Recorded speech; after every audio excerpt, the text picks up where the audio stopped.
4 months after the National Guard began deploying to border states, the Guard is getting an expanded role. At Arizona ports of entry, staffing shortages remain an ongoing challenge for Customs and Border Protection.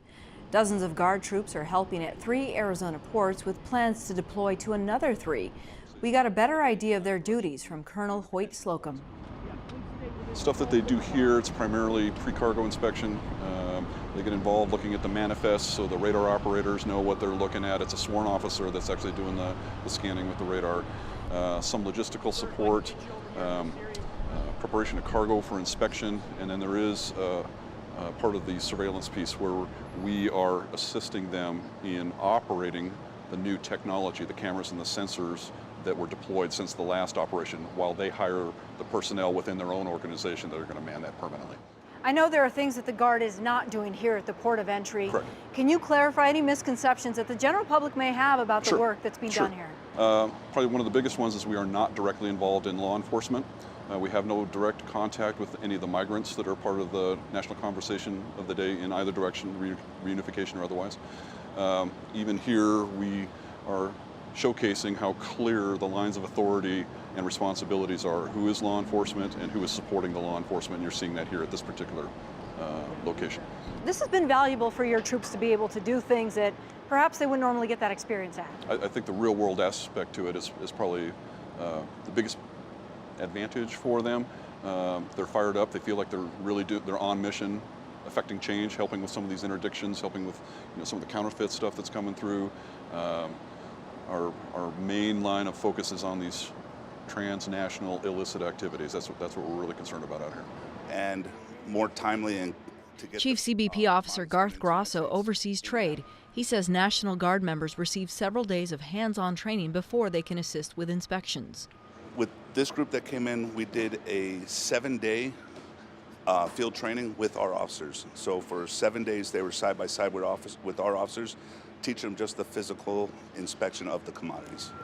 They're looking for counterfeit merchandise, improper labeling, any kind of contraband, narcotics, stuff like that. The Guard effort relieves staffing pressures. At the Nogales ports of entry, Director Mike Humphrey says there are about 140 vacancies, much needed as smugglers up their game. This year, officers have seized more than 8,000 pounds of meth at Arizona's border. Because our officers still have other duties that they have to do to include training and to maintain all their proficiencies. So at times now we can, instead of paying overtime, we can get the officers in to get it done. Offering her help today is Private Tessa Gregg. Her deployment began about 2 months ago. Gregg says when she joined the Arizona National Guard last year, she never anticipated it would take her to the ports. No, I never thought I'd be doing this kind of thing, but I'm glad that I had the opportunity. There's about 10 of us here working, and we always jump in to help them when they need to, and it makes things go by a lot quicker. The Guard is kind of unique in that we have all these other worlds that we come from. They all have civilian employers. Some are engineers, some are project managers, cops, firemen, nurses, all of it. And this is just another way to add depth and breadth to what they know how to do. Are there things that you guys are proud of that you've actually been a part of here? It's a tough metric to track, right? It's like saying, well, how do I measure my situational awareness that I'm helping these guys to increase? Well, I can tell you how many thousand hours we've spent looking through cameras. We don't track as a separate metric how many drugs are directly interdicted by badges that we push to the border. That was just too tough to manage.